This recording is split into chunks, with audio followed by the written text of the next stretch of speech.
Good morning, people.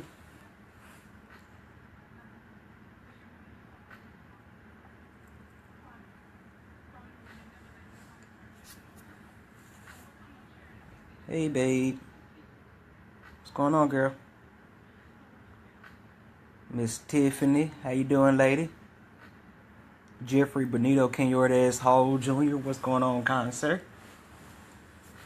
Let's go see if a few more people can log in. How everybody doing this morning? Happy 4th Independence Day to all you wonderful people. I wish I can get out and enjoy some festivities. But until then, I'll just be sitting here eating this pineapples and cantaloupe. Yep. I'm so... Miss Reed, how's it going? Thank you so much for your prayers. I appreciate it.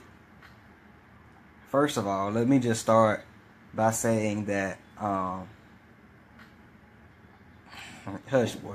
Let me just start by saying, you know how we give our testimonies. I praise and thank God for waking me up this morning, clothing me in my right mind, giving me use and activities of my limbs, you know, all that good stuff, and to Pastor and First Lady, all that good stuff. But man, I have to say that I'm really, really grateful for what God has done and what He's still doing throughout this process.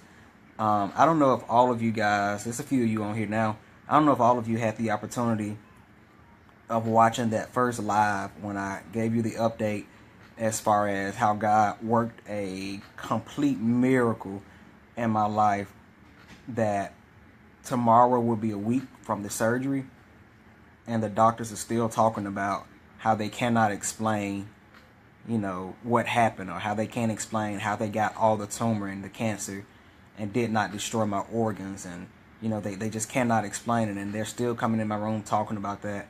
And they did tell me that the progress would be a very, very long, the recovery would be a very, very long, slow process. And it's rough. It's rough, but nevertheless, I'm making it through your prayers and your support. God is really, really helping me with a lot of things, man. And I just want to, you know, it's a few people that I want to acknowledge, first of all, before I go into, you know, what I wanted to tell you guys. First of all, I just want to let God know and the world know and everybody know how much I appreciate my wife, because like she has really, really been standing by me through this whole process. And I know it's rough for me, but I also know that from her standpoint, going to a job that you don't like and then having to come home and play mama to a 4-month-old and nurse to a sick 30-year-old, I know that she has struggled just as much as I have, and she never complains about it. She keeps that smile on her face, and I just want her to know that, baby, I love you so much and I appreciate you. And then, of course, my mom and my sister, they have been up here almost every day, making me laugh even when I was laughing and it was painful. We got my friend Stephen Wesley. I don't know if he's on here, but he's been up here quite a bit, praying with me and helping out with stuff around the room. Got Josh Boglin that's been up here, and Josh came up here, I think it was yesterday, and I didn't even know that boy was in here. I kind of thought I was dreaming, but Josh is always going to be Josh. He's very humble, and he just really helps out a lot. But it's a lot of people. I don't really want to just try to go into names, but those are some of the faces that I've seen so often. And not only that, y'all, but that live video that I made the first time, I was not expecting for it to have that many views. I think now it may be like 11,000 views, and I wasn't expecting to have that. It really wasn't that deep. I just wanted a few people that I talked to on a regular basis to know what God was doing.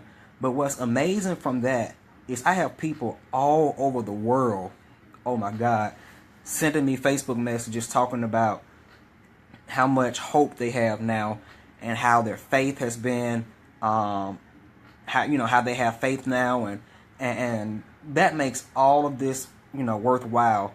For those of you that don't know, almost a year ago I got diagnosed with squamous cell carcinoma cancer, and they also found a tumor, and the tumor was extremely large to where it started like towards the backside of my body, and it started invading my urinary organs, so it was huge. And the doctors told me that they would have to take out my prostate, my bladder, my colon, a portion of my penis, my urethral tube. Just have to take out all of my urinary organs, and that would be the only way they can remove the tumor and the cancer, and I was not going to allow them to do that. So the day before the surgery, he came in and confirmed that and told him that even if he do get some of the tumor, that he could mess up my prostate and my urethral tube. And now I'm cancer free. They got all of the tumor out, and I still have all of my organs, and nothing in my body is destroyed. I have an incision on my stomach that is from the top to the bottom, but nevertheless, it's all worth it because, I'm completely healed, and I know there's nothing but the grace and the love of God that caused that to happen. But anyway, let me give you an update from what has happened since then. The surgery was last Wednesday. Thursday, I was able to get up and walk. But Friday, I could not do a thing. I couldn't hardly move. I stayed in bed. They had to roll me to change the sheets. They had to, I couldn't move at all.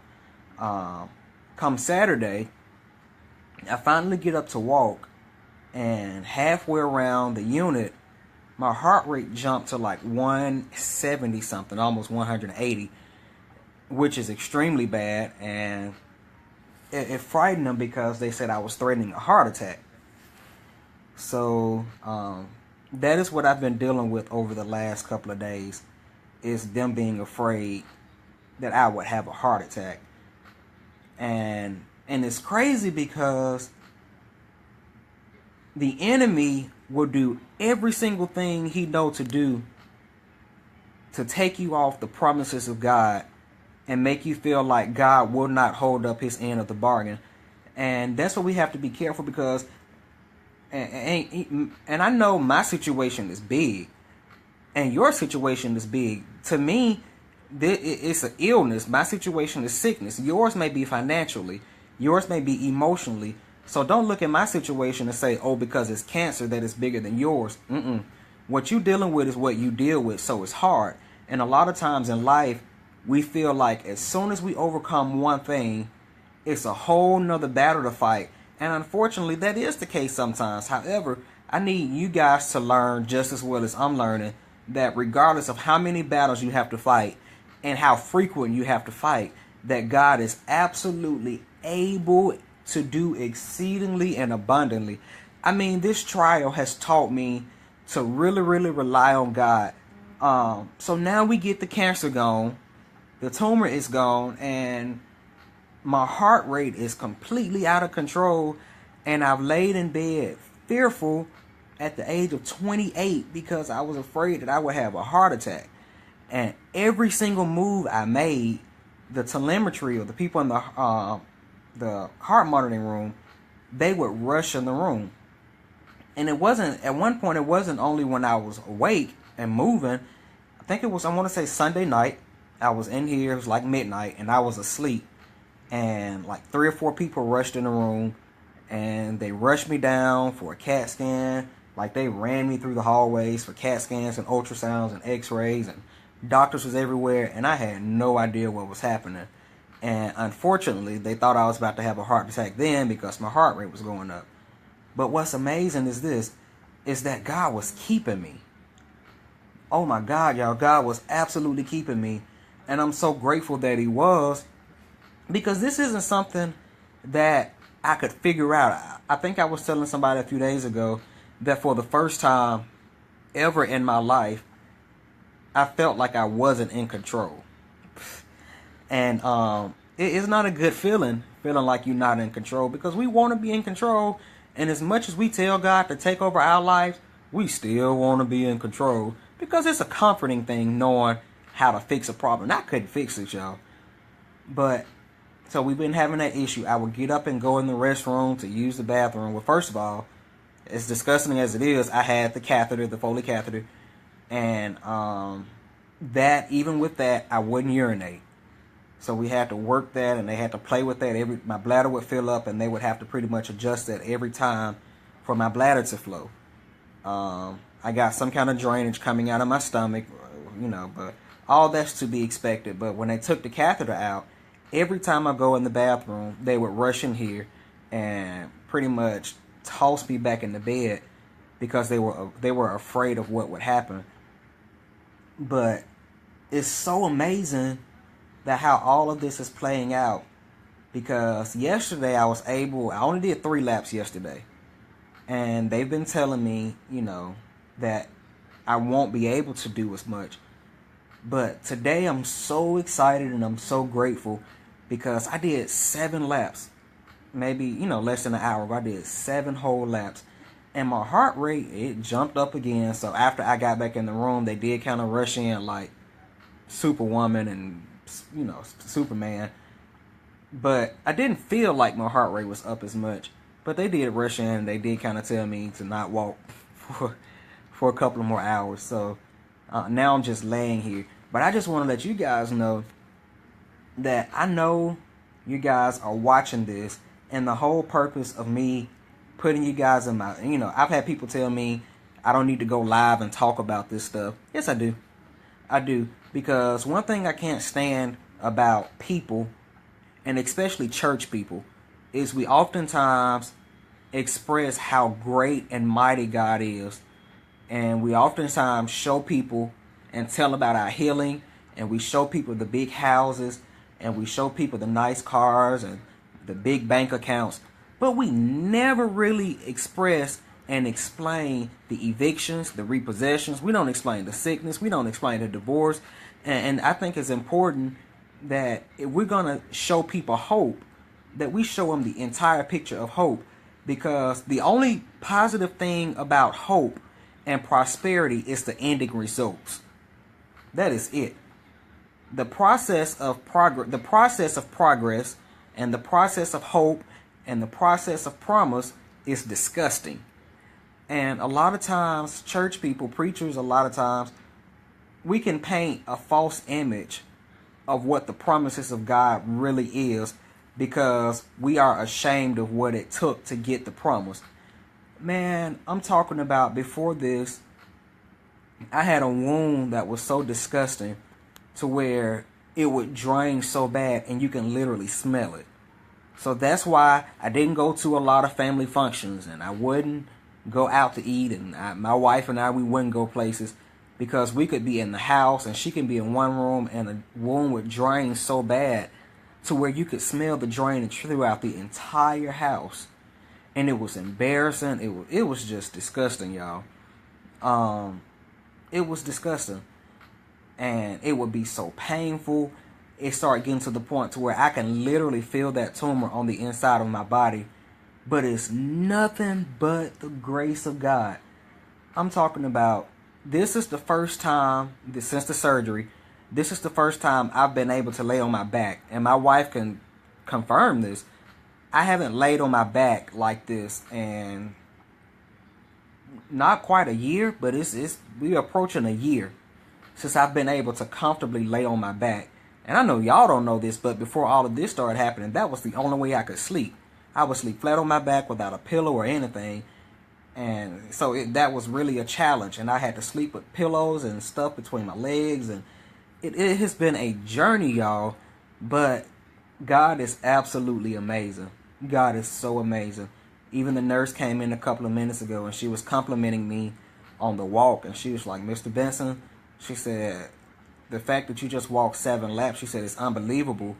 She said, because they told me not to expect for you to even get out of the bed today. So God is allowing me to defy gravity. And that's the best way I can explain it. God, what the anointing and what God's grace do, it gives us the opportunity to defy the laws of life. The supernatural powers. Because what the doctors cannot explain, there's no explanation behind it, because God isn't a logical God. And I'm so grateful that he isn't. But I just wanted to let you guys know that y'all are some amazing people. Y'all are absolutely some amazing people to sit here and watch me go through this process. And you guys haven't even seen the worst of it. I know. I wish it was some kind of way like I could tag my wife in this video so you could just kind of hear, so you could see the both of us at the same time. And she be able to tell you some of the stuff that she have experienced with this process. And maybe when I get home, or we'll be able to go on together and talk about it.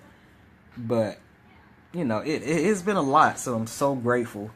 But today I feel fine.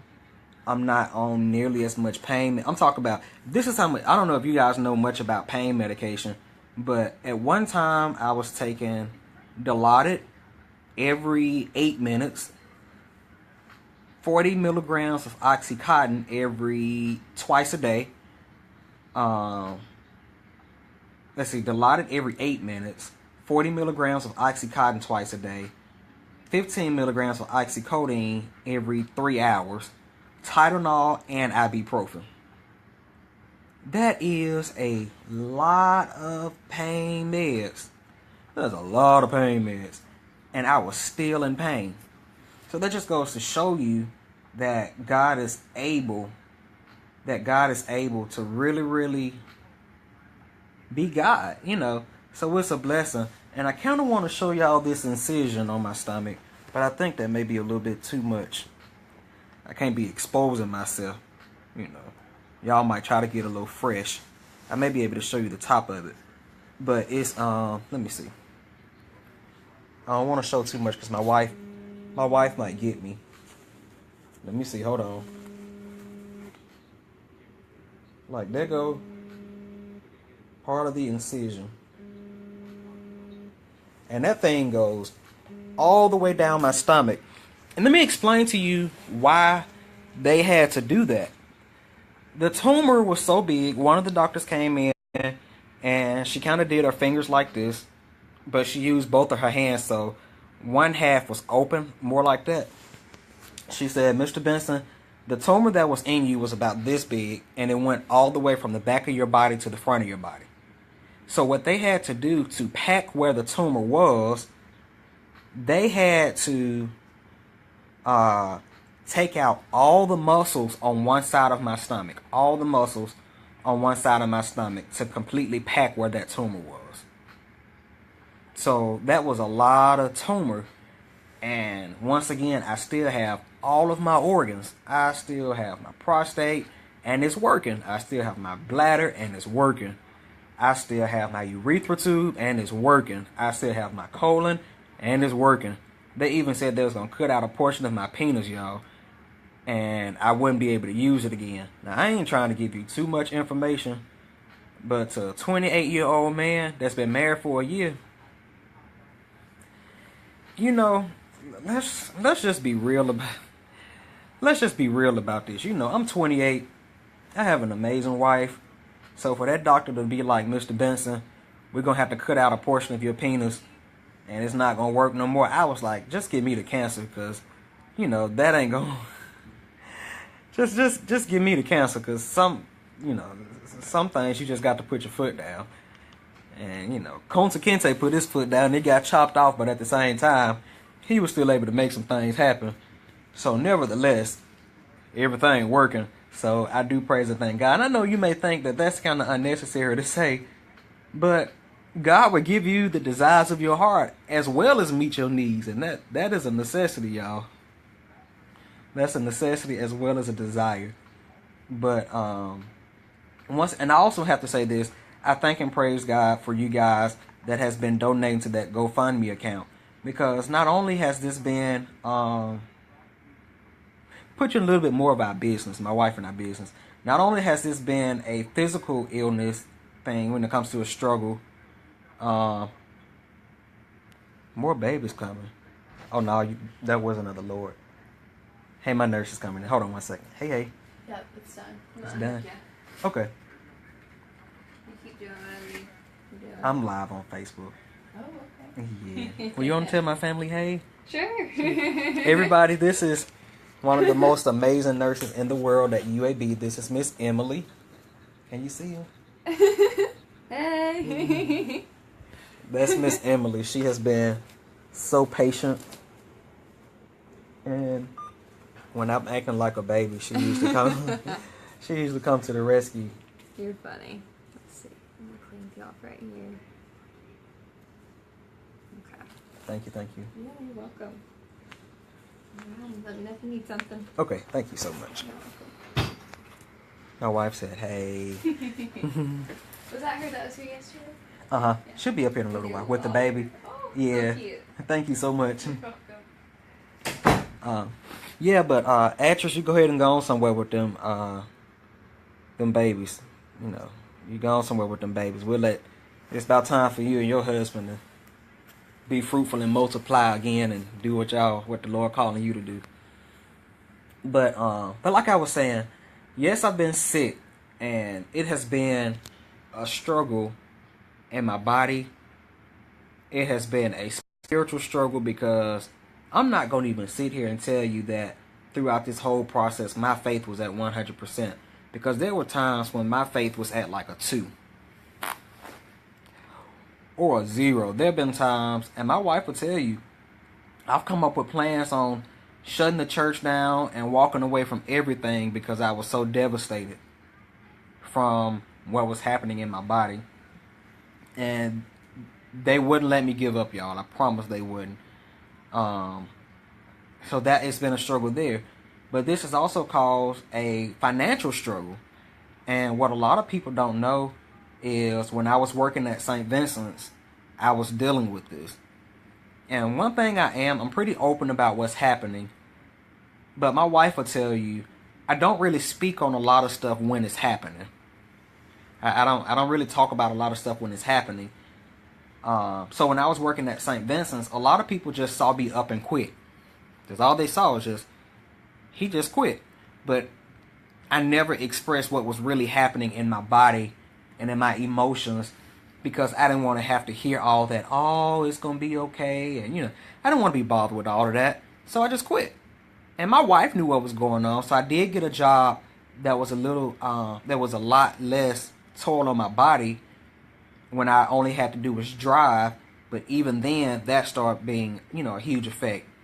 But a lot of people were saying that, oh, he trying to do full-time ministry. No, I wasn't. Because I got enough wisdom and sense to know that wasn't time for me to be full-time ministry. I quit my jobs because I couldn't work because of what was happening in my body. So this has been a financial struggle, to the point to where, I don't know if y'all remember my little blue Corolla that I absolutely love, that God blessed me with. Y'all, I had to sell my car to take care of my family so we could not be evicted. And, you guys don't know that kind of stuff. I had to sell my car so we wouldn't get evicted. And it's a lot of things. My wife and I, we had a beautiful home, a nice townhouse that was humongous. When we first got married, she moved in, and we had more space than you could possibly imagine. We had a backyard that we would be out in all the time. We had driveways. We didn't have to worry about where we would park. And because of this struggle to take care of my family, we had to downsize tremendously. I mean, the space we got now, we just pretty much have to use wisdom on how to make it work, because truthfully, to be honest, it's not big enough for us. It's big enough for one person, and now it's 2 of us and a baby, and it's not big enough. So it has been a struggle financially. But what I can say is that, and I'm not saying that for a pity party, the reason I'm expressing that is because I want you to know that even with selling my car to pay bills, and my wife and I having to make a decision to downsize and move from a place that we absolutely love to a place to where we just have to tolerate, nothing has ever been cut off. We have not been evicted. We moved because we chose to move. There was no eviction. The power got cut off the other day, but it wasn't because the bill wasn't paid. That was because it was a power outage in the community. We still got cell phones, working cell phones, and the bill is paid. We've been eating. As a matter of fact, I think we've gone out to eat more since I haven't been working than we did when I was working. And it's because God is a provider, y'all. God is absolutely a provider. And I don't care what situation you find yourself in. If you just hold on to enough faith, and the Word of God lets us know the faith the size of a grain of a mustard seed. And I really never really understood how little that faith was until I got caught in this situation. Because I've learned that that little amount of faith is enough to move God. And what I want you to understand is, my old pastor, Pastor Roderick Rutledge, he's an amazing man. He actually came up to see me the other day. He used to say something all the time about the lady with the issue of blood. And he taught us that for 12 years that lady dealt with her situation. And for 12 years she cried. And from 12 years she went from doctor to doctor. For 12 years she was isolated from family and friends. And God did not react to any of that. Because God is never moved by our tears. God is not moved by you losing stuff. God is not moved by any of that. But the only thing that moves God is your faith. So I absolutely had to learn that to really get God's attention, that even if whether I'm on top of the world or in the deepest valley, I need to hold on to my faith, because it's faith that gets the attention of God. Not me laying in the bed crying and hurting. It's not that. I'm sorry. And I'll be the first to tell you, I would like to say that it was the fact that God got tired of me crying and complaining that got me here. It wasn't. It was faith. And it wasn't even a lot of faith, y'all. It was just the fact that there were some days where I pushed and I didn't want to push. So, but God is so amazing. God is absolutely amazing. But, I'm not going to hold you up longer. I've already been on this thing for a long time. But I just really had to tell you guys, give you guys an update on what's happening. Please continue to like and share that first live I did, because it's important that people see that. And I've had a lot of people talk about, me going viral and Facebook sending a check and this, and I mean, hey, send it, Facebook. But it's not even about a check. It's not about being discovered by somebody famous. Man, I really just want people to understand that restoration is possible. That's really what I want people to understand. That restoration is absolutely possible. And it is no place, no situation that you can find yourself in that God is not able to pull you out of. And oh my God, y'all, I'm telling you, I've learned that God will grow you from the lowest of the low, that God will deliver you from anything. But see, the only way for God to deliver and to heal you is for you to get out of your mind that you can do it on your own. God is the only one that can do it. And we have to learn and accept the fact that we don't have the power to do it. Y'all, is nothing but God. And God didn't do this for me because I'm a pastor. No. God did it for me because I had faith. And even when I wanted to give up, and the times I did give up, that there were some people that was interceding on my behalf. I'm not going to even say that I know. I'm not going to even say that it was just me and my wife praying. It took a lot of people praying to pull this off. I know that. So I appreciate it, y'all. I really, really appreciate it. And there's some people that I've lost a lot of friends through this, y'all. From people telling me, oh, you acting antisocial all of a sudden, or you don't ever call me no more. You don't know what I'm dealing with. I don't. And it hurt. It did. A lot of times it hurt for people. I've received so many text messages. Okay, bro, I won't talk to you no more because apparently you don't want to be bothered. And I would read the text and sit the phone down because I'm just like, I'm over here fighting some serious battles, but because I haven't responded to your text message in 2 days, now you flipping out. That's perfectly fine with me. I've even had people that, that didn't know about all of this. And I would send them messages and they wouldn't reply. And I guess now they see what's happening and they send them messages every day. Hey, how you doing, buddy? Just checking on you. And I'm not responding because we have to be mindful, people, that you can't respond to a person by what you think you see. It's not wise to give a person a reaction by what you think you know, because we aren't the smartest people. It ain't smart to assume anything. There are a lot of people that told me they had no idea that I was dealing with this. Even when it comes to my family, there have been times when I just kind of reach out to my family like, hey, let's have a gathering. Let's do this together. Let's do this together. And nobody would do it. And I'm not trying to put anybody on blast. I promise I'm not. But I'm just making a point that a couple of months ago, I knew this process would happen. And I'm going to be honest with you. I really didn't think I was going to make it, y'all. So I wanted to have a gathering with my family, my whole family, cousins, aunts, and uncles. And I created this group just kind of asking, hey, can we do this? Can we get together and can we go out to eat? Or can we meet on this holiday? And can we do this? And can we go here? And it was because I was so afraid that I wasn't going to make it. So I just wanted to see my family together. I'm not going to cry. I wanted to see my family together so bad because we really don't do a lot of stuff together. And I was so terrified, y'all, that by the time we got to the surgery that I wasn't going to live. So I just wanted my family and created this big family group and start asking people, and nobody wanted to do anything, and family just log out the group chat one by one, and I sit here and just watch my family carelessly just log like so and so got out the group, so and so got out the group, so and so got out the group, and then there was a few left, and it's just like, okay, well, Brandon, you tell us what you want to do, and then I tell them, and nobody agreed to do anything. So now I'm just sitting here like, okay, well, so much for that. And nobody knew the seriousness of what was really happening, because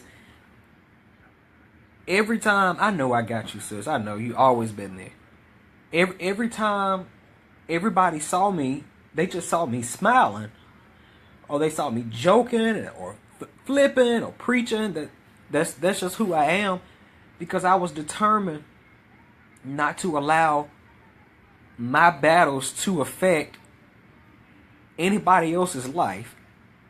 And to this point, I'm still so absolutely determined not to let my pain cause somebody else to have a bad day. I never wanted to be the person that walk into church and be in so much pain to where now everybody in the church is feeling sorry for me. Or I never wanted to be the person to come to the family gathering and be hurting or in so much pain to where it changed the atmosphere. So I just, so nobody saw how I was really feeling. So, but now what I could say is God has given me a whole new outlook on life, y'all. For a doctor to come in the room and tell me that she cut me open and said that she knew I wasn't gonna live, and here it is a week later, I'm living. It's amazing. It's so amazing. So don't be so quick to judge a person by what you see, because there have been times I would go to church and preach and laugh and joke and preach my heart out, and get home, and my wife will tell you, and get home and be in the bed and can't move for 2 or 3 days. Couldn't shower, couldn't walk for 2 or 3 days because the pain was so bad. But nevertheless, God is absolutely amazing. Nevertheless, God is absolutely amazing. And even in the roughest times, God was always there. Every single time I turned around, God was right there. And I want to remind you that just as much as God is here for me, God is doing the same thing on your behalf. And He is working it out in your favor. And the Word lets us know that every single thing that happens to us, if you love the Lord, it's going to work out for you. So, like I said last time, don't allow the length of time you've been in this situation or this predicament to make you lose faith, because God will absolutely never leave nor forsake you. Don't allow your vision being clouded to distract you. Because when you can't see, that's when God wants you. That's exactly where God wants you to be. So you know you don't have control. God loves you so much. I promise you, people. God loves you so much, and it is absolutely His will that your whole and entire life is restored. And just as sure as I'm laying in this hospital bed, God will restore you. God will restore you. God will heal you. And healing is not just a physical thing. It's emotionally. Some of you have struggled emotionally in your marriage, with disappointments from people on your jobs. And God is concerned about that. And you really got to keep the faith. And you really have to remember that it's God's will that you are happy. Some of you have been struggling financially. It's not God's will that you struggle financially. But I promise you, the word lets us know that in due season, that you will reap.